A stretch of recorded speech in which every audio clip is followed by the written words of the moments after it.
Bon, c'est bon. Vidéo.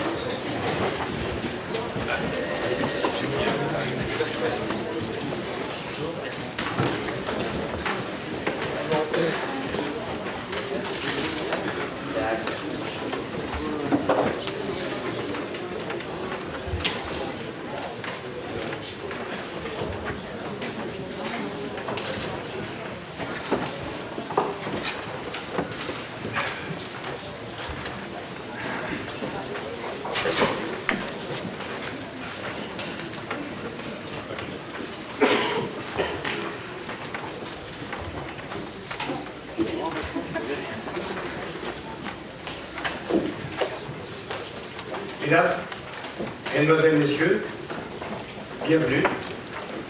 Je déclare cette réunion institutionnelle ouverte.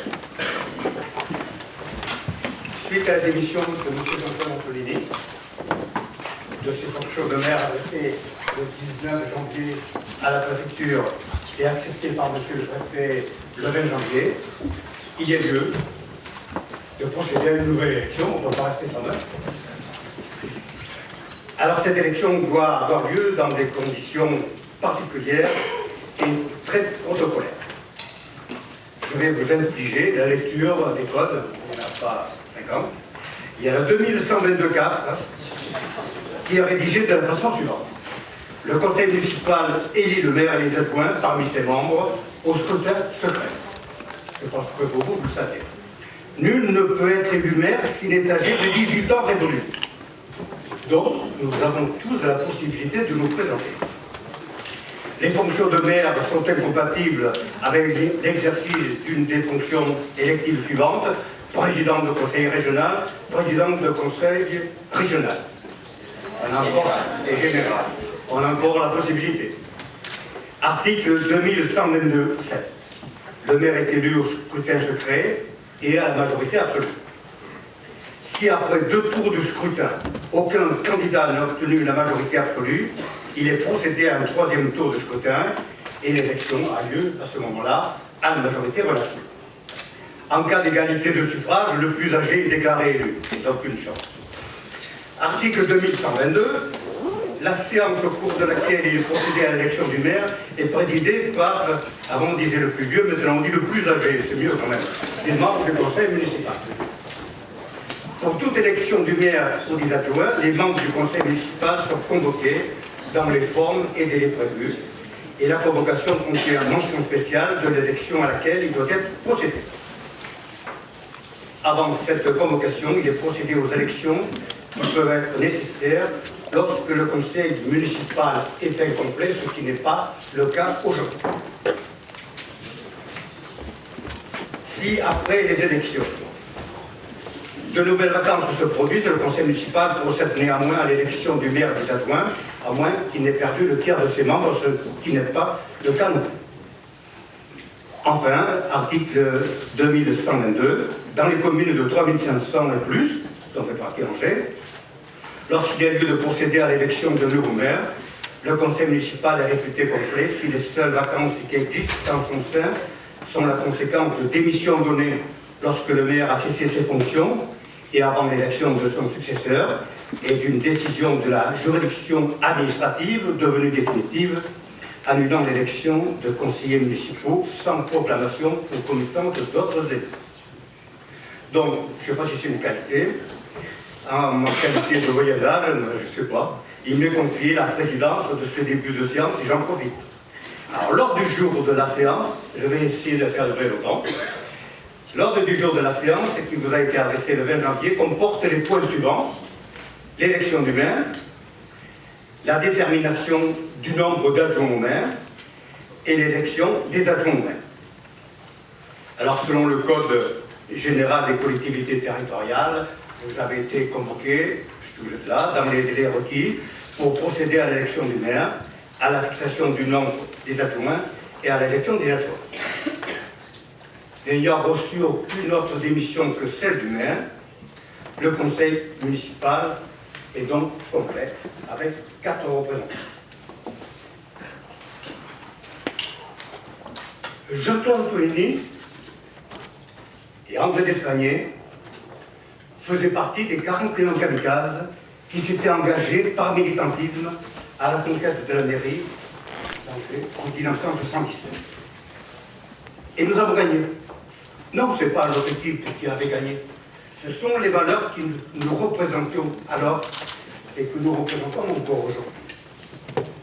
Jean-Claude Antonini, conseiller municipal de base en 1977, par choix personnel, compte tenu de ses responsabilités professionnelles, élu adjoint aux espaces verts, responsable de l'environnement, maniant avec dextérité et un des premiers le slogan « développement durable », assura en même temps des responsabilités nationales auprès de la ministre Huguette Bouchard. Enfin, il a été élu maire en 1998 et assure donc un mandat de près de 4 ans, un long mandat. Vous permettez que je cite une petite anecdote. Professionnellement, il a fait des progrès après son élection. Quand nous avons été élus en 1977, nous ne connaissions rien, nous avons beaucoup travaillé. Et nous avions des réunions tous les soirs, avec un menu qui se présentait de la façon suivante. Il n'y avait pas de cuisine. Le premier soir, c'était sandwich au pâté, et le lendemain, sandwich aux rillettes. Et monsieur le maire est devenu médecin nutritionniste parce qu'il nous a permis effectivement d'être en bonne santé en modifiant les menus. Cette anecdote que j'ai citée, c'était pour dissiper un peu l'émotion, même qui mettrait à moi, cette émotion collective que nous ressentons tous aujourd'hui. Oui, Jean-Claude est amoureux de la ville d'Angers et aime les Angevins qui lui rendent bien. C'était l'osmose de l'amour partagé. Relativement aux réalisations faites par Jean-Claude au cours de ses 14 années de mandat, je serai beaucoup plus bref, car j'avais déjà, en 2008, indiqué les principales opérations. Celles-ci restent d'ailleurs dans la mémoire collective des Angevins. Mais je ne peux passer sous silence 2 réalisations exceptionnelles de ces 4 dernières années.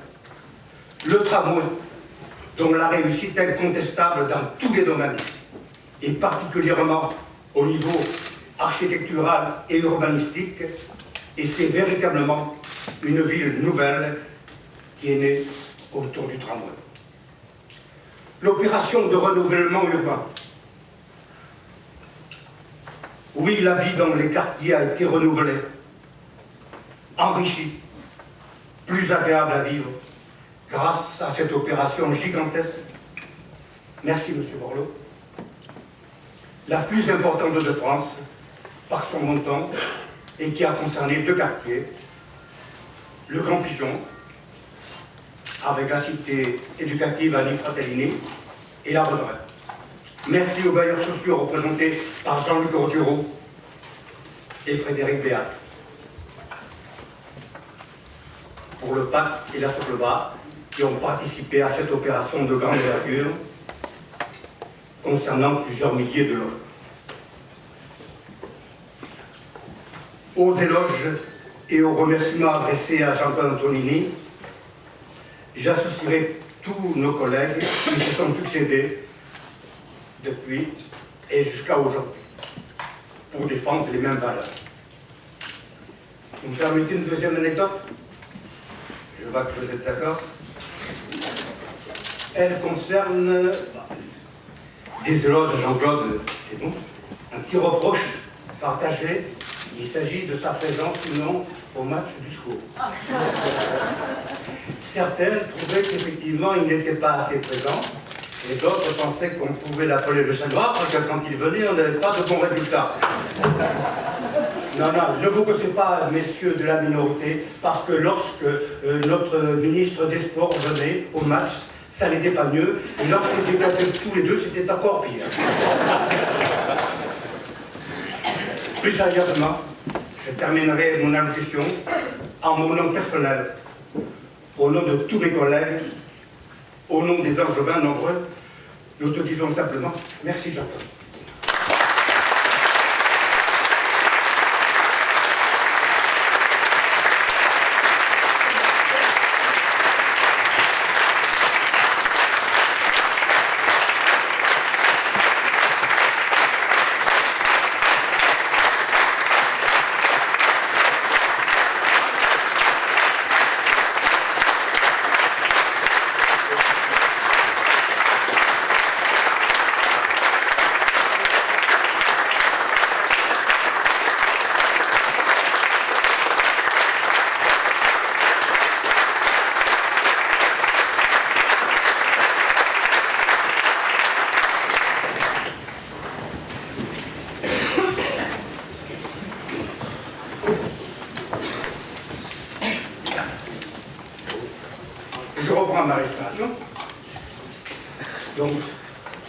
Nous devons désigner un secrétaire de séance et je vous propose Pierre Lejoret, le plus jeune, qui aura également sa sœur Renée Solé, vice-doyenne. Et ceux-ci procéderont aux différents dépouillements des scrutins. Je vous donne la liste des pouvoirs.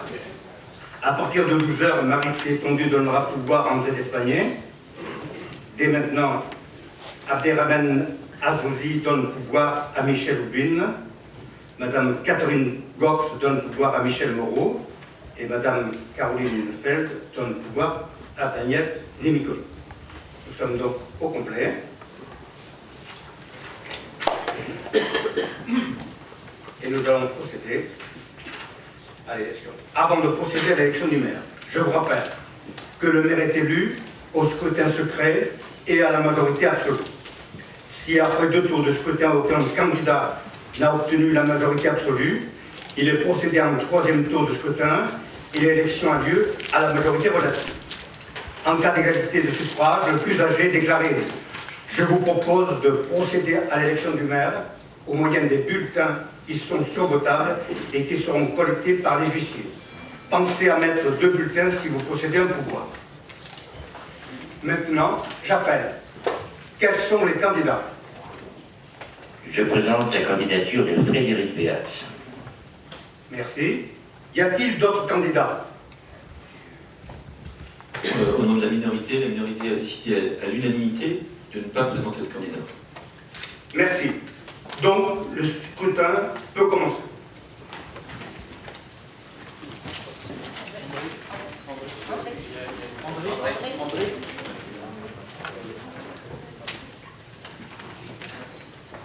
Oui. Monsieur le maire, très cher Jean-Claude, c'est avec beaucoup d'émotion de devoir lire ce que je vais dire après.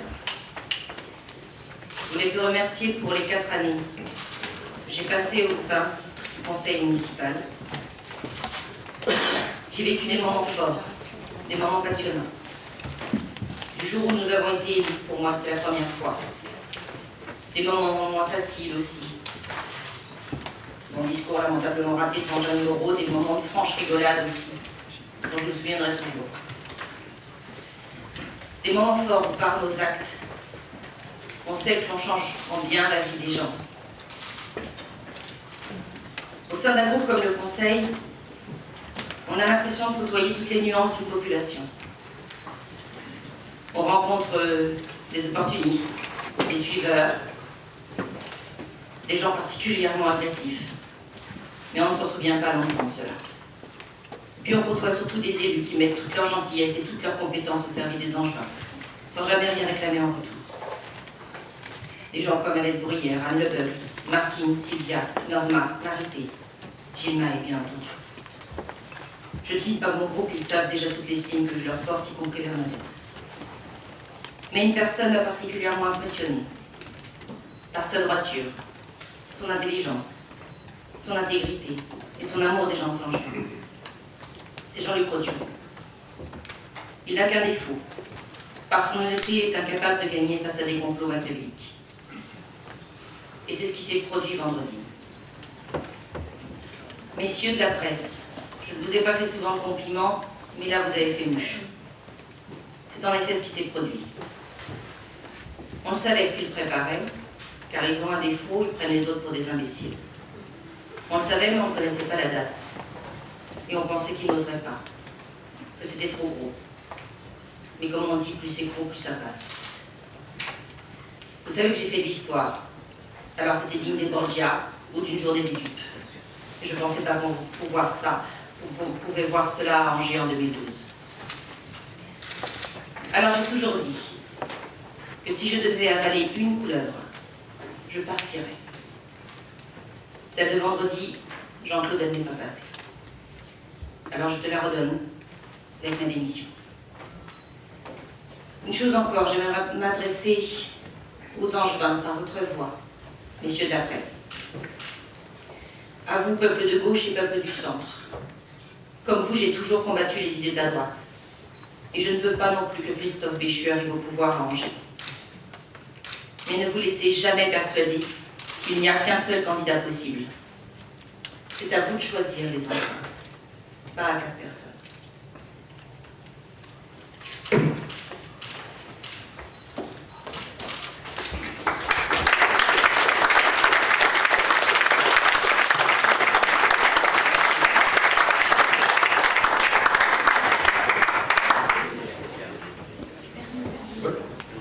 D'accord. Transmettez, monsieur le directeur.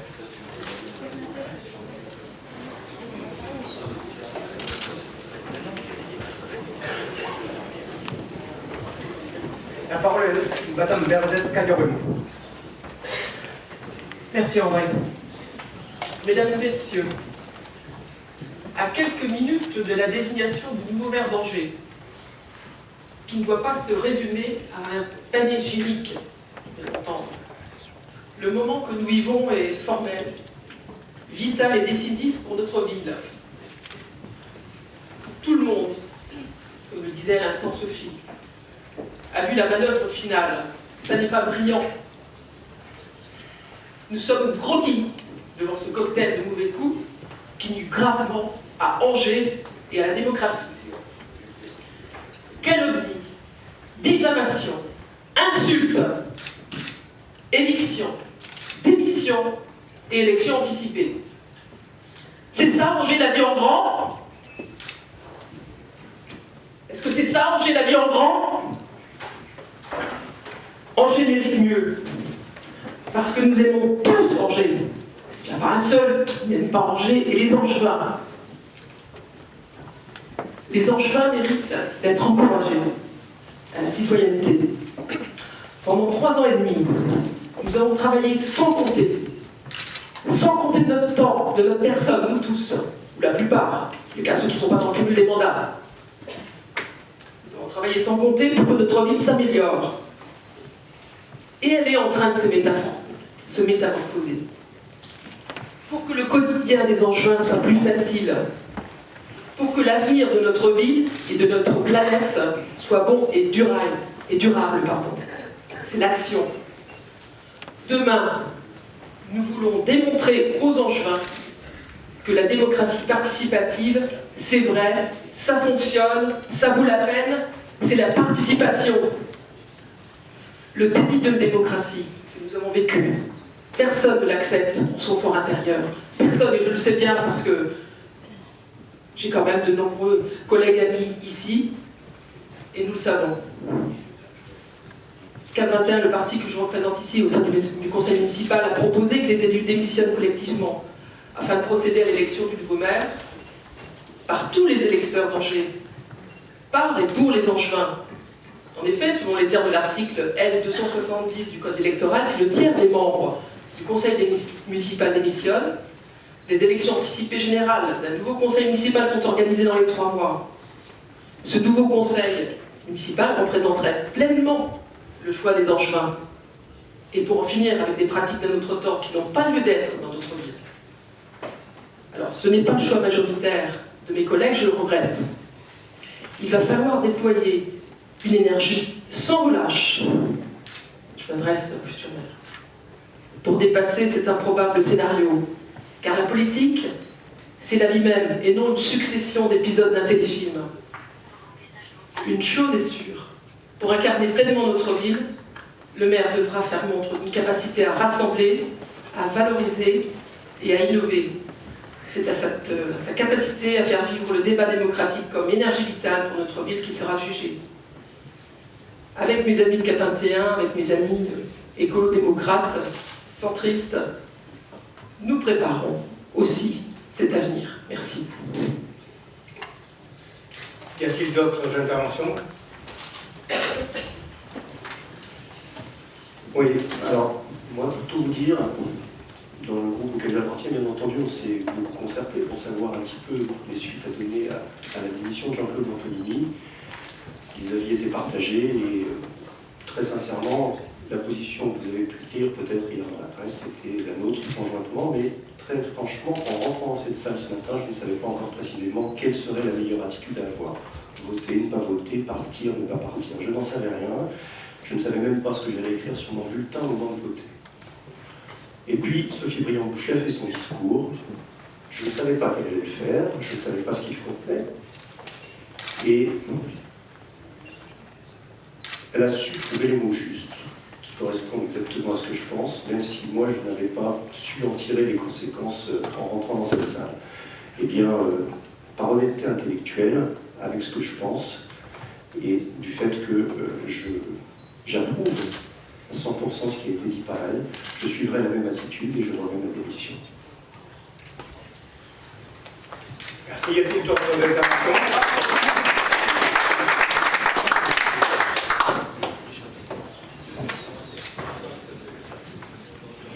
Merci de vos interventions, merci beaucoup de ce que vous avez dit.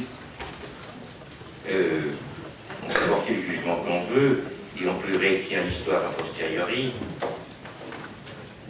C'est vrai que nos amis de la presse ont beaucoup écrit ces temps-ci, et je dois dire que j'ai regardé avec parfois un certain amusement ce qui dit. La décision de démissionner est une décision personnelle. J'ai décidé de démissionner il y a un temps certain parce que je pense que, contrairement à ce que dit M. Péchu, ce n'est pas une succession en catégorie, c'est une véritable succession que je prends quand je prends la décision. Les idées, les convictions, l'éthique qui nous anime depuis 1977, je la garde absolument intacte. Je peux comprendre qu'on n'approuve pas quand on perd, je peux comprendre qu'on n'approuve pas quand on voit des choses qui changent de l'extérieur, mais ce que je ne peux pas comprendre, c'est pourquoi, à un moment donné, important pour la ville, on s'en aille. Et comme ça s'est passé ce matin. Démissionner, c'est une volonté lorsqu'on reste, et je reste comme président de l'agglomération, si mes collègues veulent bien me déléguer à l'agglomération. Je reste aussi parce que j'ai des choses à faire à l'agglomération. Je reste aussi parce que je pense que les Angevins qui vont montrer leur attachement ont besoin que dans l'agglomération Angers ait sa place, toute sa place, rien que sa place. Mais ce que je ne peux pas admettre, c'est qu'à un moment donné, on s'en aille sans explication. C'est ce que j'appelle une démission, négation de l'avenir d'Angers. Madame Humeau, j'ai bien entendu ce que vous avez dit. Vous avez été très blessée par un certain nombre de choses. Je persiste à penser que vous en êtes la première responsable.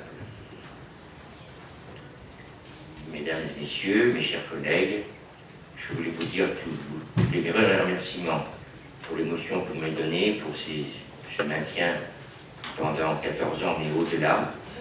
Et je voulais vous dire que l'avenir d'Angers n'a pas besoin d'autre chose que d'élus convaincus. À mes collègues de la minorité, je dirais qu'ils sont dans leur rôle de minorité et ils le jouent bien. Vous êtes le contre-pouvoir nécessaire et indispensable à la démocratie.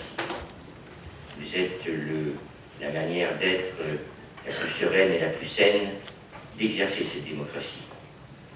Vous le faites avec talent, avec pugnacité, et je salue ici le plaisir que j'ai eu à vous voir agir pendant tout ce temps où vous fûtes dans l'opposition.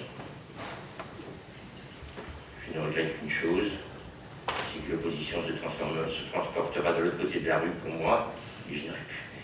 Le nouveau maire aura certainement à vous rencontrer à nouveau, mais je sais aussi combien vous êtes attachés à Angers. Nos analyses ne sont pas les mêmes, nos volontés ne sont pas les mêmes. C'est simple. Nous sommes donc attachés à continuer ensemble pour vivre, pour Angers. Voilà, merci beaucoup. Merci.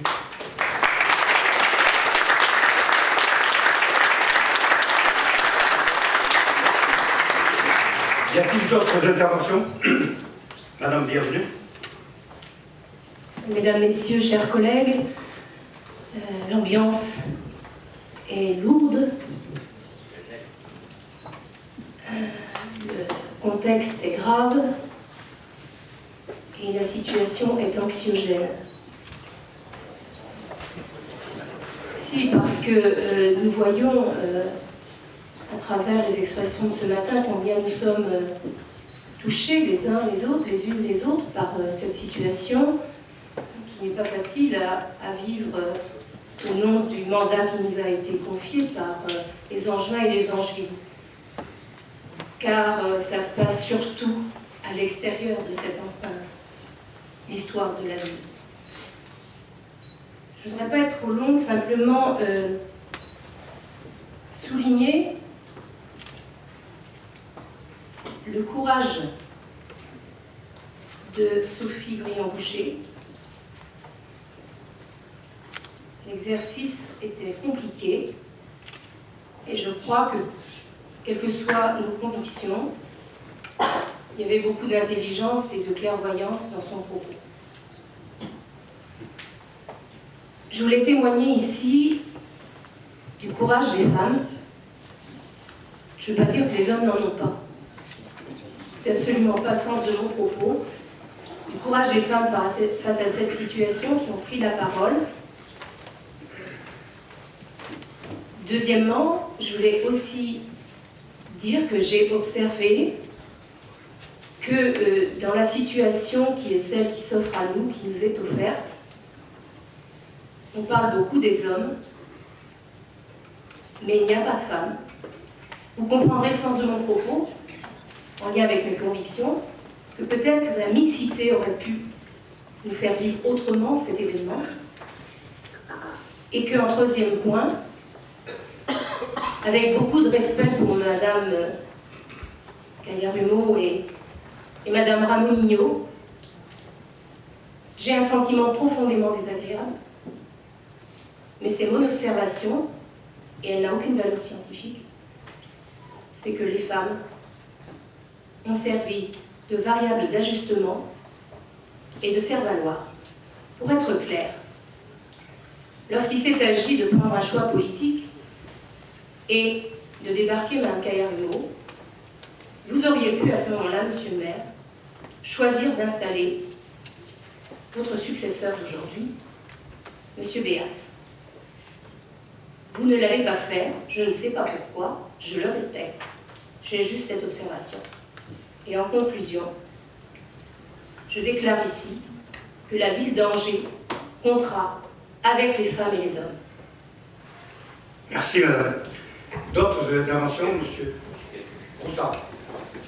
Merci, monsieur l'Espagnier. Je souscris pleinement au propos de ma collègue et je crois qu'aujourd'hui, l'heure est grave. L'heure est grave pour la démocratie. J'ai entendu le discours de monsieur l'Espagnier, j'ai entendu les éloges, j'y souscris pour certaines.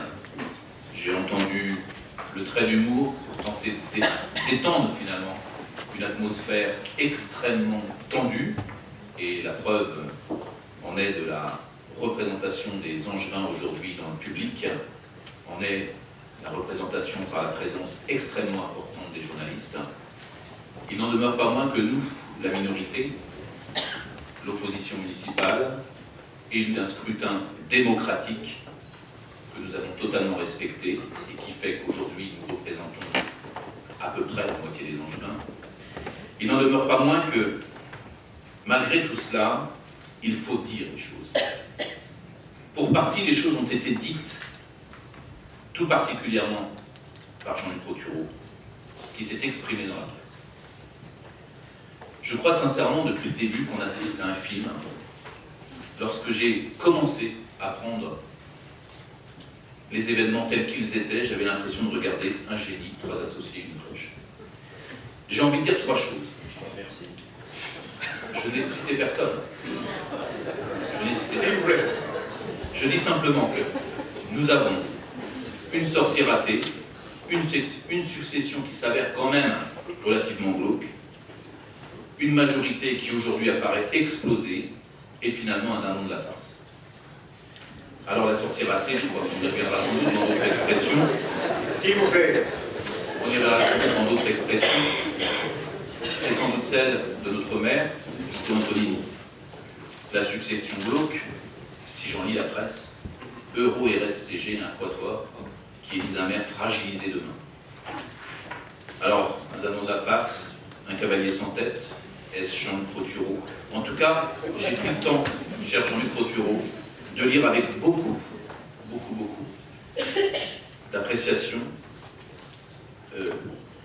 votre blog. Vous y écrivez beaucoup de choses sur votre blog. C'est une vitrine vers l'extérieur. Dans votre blog, vous écrivez des choses autour du secret de famille qui serait révélé. Le 20 janvier, vous écrivez sur vos convictions. Pour moi, je n'ai pas dit que vous aviez écrit secret de famille, je traduis secret de famille. Je dis simplement, attendez, j'explique ce que vous avez écrit. Et je cite, lorsque je cite, j'ouvre les guillemets, et je cite. Jean-Luc Protureau, vous écrivez, pour moi être de gauche n'est pas seulement un choix ou un engagement, c'est aussi un degré d'exigence très élevé quant à nos pratiques politiques. Je vous cite encore, la gauche ne peut avoir des pratiques en inadéquation avec ce qu'elle réclame. Et c'est pour ça, effectivement, que vous évoquez souvent la question de la famille. Et vous évoquez d'ailleurs cette phrase, je vous cite, on lave d'abord son linge sale en famille. Là, vous l'avez écrit. Bref, dans les secrets de famille, en général, quand on finit par le révéler, c'est pour éviter de, finalement, faire un suicide moral. Donc, vous l'écrivez, Jean-Luc Protureau, vous dites, on a besoin d'une expression publique qui devient à ce moment-là une exigence morale. Les mots sont très forts. Vous écrivez, finalement, vous décrivez l'impossible gouvernance maintenant de cette ville. Vous écrivez à mes amis qui me disent que je suis trop gentil, je leur réponds que l'histoire saura évaluer cette période de 2 ans qui s'ouvre. J'ai vu des choses anormales dans notre fonctionnement. Tout ça, vous le dites très très fort. Alors qui peut croire finalement à toute cette histoire? En tout cas, pas les Angevins, ceux que nous représentons en tant qu'élus. Et finalement, quand vous dites à la fin sur votre blog, les hommes et les femmes politiques doivent être plus que jamais sincères et intègres, moi j'en appelle à votre intégrité. J'en appelle à votre intégrité, à votre sincérité, Jean-Luc Protureau. Dans ces conditions, comment n'avez-vous pas pu envisager de démissionner? Vous êtes d'accord avec nous sur la problématique du centre aqualudique. Vous êtes d'accord avec nous sur le centre des congrès. Mais que faites-vous encore dans cette majorité, Jean-Luc Protureau? Je vous pose la question. Merci, Irène. M. Capu avait demandé la parole. Oui. Moi, c'est vrai que c'est une séance vraiment particulière, je ne m'attendais pas à ce que ça se passe de cette façon. Je voudrais d'abord, au nom de la minorité, répondre à l'hommage que vous avez adressé à la minorité. Monsieur le maire, encore je vous appelle comme ça, monsieur le maire, et c'est vrai que nous sommes un groupe qui a fait son travail et qui a été présent et qui gardera le souvenir de vous, un souvenir particulier. Et c'est vrai que j'aurais aimé aussi, au nom de la minorité, vous rendre l'hommage en pareil, en retour. Parce que le combat politique, ça n'est pas un combat de personne. Ça n'est pas un combat d'individus, c'est un combat d'idées, c'est un combat de projet. Nous n'avons pas soutenu le même projet. Parfois, nous avons soutenu de mêmes initiatives, et puis surtout, dans votre personne, dans les combats individuels que vous avez menés pour la ville, face à la maladie. Il y a un ensemble de choses qui font que l'un et l'autre de la minorité, nous aimerions vous apporter cet hommage. Nous aurions vraiment aimé vous apporter cet hommage. Mais il y a, au moment de cet hommage, il y a quand même ce conseil, toute cette peine, cette angoisse, toute cette situation que vous laissez, et je regrette. Je suis moi-même peiné de voir l'état dans lequel vous laissez votre propre majorité, parce que nous n'avons rien à rajouter à ce qui a été rajouté par les propres témoins de la passation de pouvoir. C'est en interne que les critiques que nous n'avions même pas imaginées les critiques les plus dures, c'est en interne qu'elles vous sont adressées. Et ça, je le regrette parce que je trouve que vous ne méritiez pas une sortie de cette sorte. Je trouve que vous ne méritiez pas une succession, effectivement, avec, semble-t-il, nous ne sommes que des témoins extérieurs. Mais quand j'entends, comme les Angevins et les Angevines, mais quand j'entends Madame Briand-Boucher, je dois avouer que je suis touché, comme beaucoup d'entre vous. Et je me rends compte que ce conseil, effectivement, ressemble à une pantomime où, sur les visages, dans le silence des interventions, on voit la tristesse chez certains, la satisfaction chez d'autres, mais la peine chez certains. Et pour tout cela, les sentiments sont mêlés, vous l'avez compris. Il y a la reconnaissance pour l'homme, pour ce qu'il a d'attachant, je ne dis pas ce qu'il avait, parce que vous restez avec nous. Donc on va continuer à se voir. Si ça se trouve, vous serez peut-être nos voisins. Si Jean-Luc Coutureau ne démissionne pas et vient pas se mettre à la fin, ne rejoint pas l'opposition, mais si ça se trouve, ils sont peut-être. Mais pour tout cela, vraiment, je voulais exprimer au nom de cette peine de voir cette sortie ratée. Merci. La parole est à Jean-Luc Coutureau.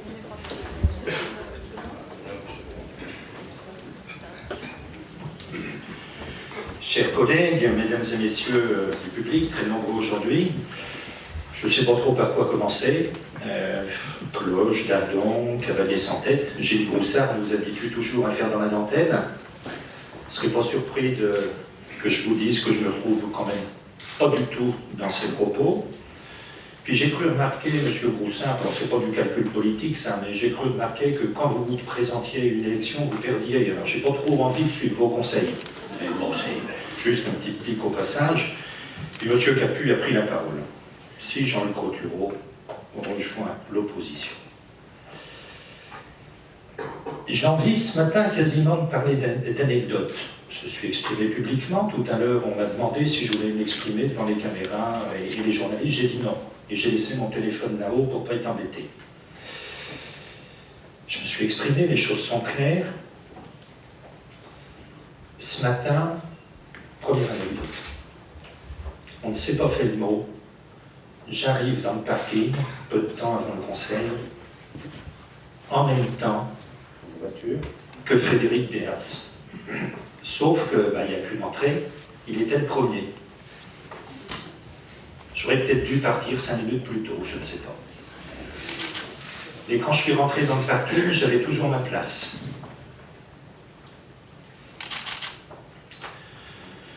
Alors c'est vrai, monsieur Capu, vous êtes habitué, vous êtes avocat, un avocat, des fois, il défend des accusés, il défend des victimes, il est habitué. Moi, j'ai jamais compris comment c'était possible, mais je vous félicite. Vous avez peut-être l'impression de défendre des causes désespérées, je ne sais pas, mais enfin, bravo. Au-delà des anecdotes, je vais essayer de vous faire des réponses politiques et personnelles. Parce qu'aujourd'hui, compte tenu de cette atmosphère, on touche les deux. Vous le savez bien, même s'il y a peut-être eu des tentatives, je ne sais pas, ça n'a pas été direct en tout cas. Mais ma famille, elle est connue. Oui, j'aime bien parler de la famille, c'est vrai. Ma famille, c'est pas seulement un parti politique en l'occurrence, c'est le groupe majoritaire. Vous, votre famille, c'est la vôtre. Les Angevins sont très attachés à ce qu'on travaille tous, majorité, minorité, opposition, pour eux. Ils aiment bien, quand on va les rencontrer, quand on parle, ils aiment bien qu'on se fasse comprendre. Quand on agit, ils aiment bien que ce soit utile pour eux, ils s'en rendent compte. Et même, c'est là sans doute une différence que j'ai avec Sophie, que je respecte au plus profond, même si on peut avoir à un moment donné le sentiment que sa famille politique fait une connerie, il y a un moment, il y a une position qui a été prise, c'est ma conception de l'action politique. Et des valeurs si profondes à gauche, je ne vais pas vous les exposer ce matin, elles sont connues, que je pense gauche et centre-gauche, parce que je veux le dire au sens large, je pense que ma famille, elle est là. J'ai essayé de prendre du recul ces jours-ci, et de regarder depuis 77, je dis bien depuis 77, nos deux maires, Jean Monnier et Jean-Claude Antonini. Je me suis dit, qu'est-ce qu'ils ont fait dans la ville? Vous savez bien ce que j'ai reproché récemment à Jean-Claude Antonini, je l'ai dit. Je dirais, enfin, je ne vais pas dire plus aujourd'hui, mais si je l'ai dit publiquement, c'est parce que j'avais besoin de le dire tout simplement. Bon. Et quand je regarde l'action qui a été menée par les deux maires, je me dis que cette ville a été totalement transformée, qu'au-delà de nos petites personnes, nous ne sommes que des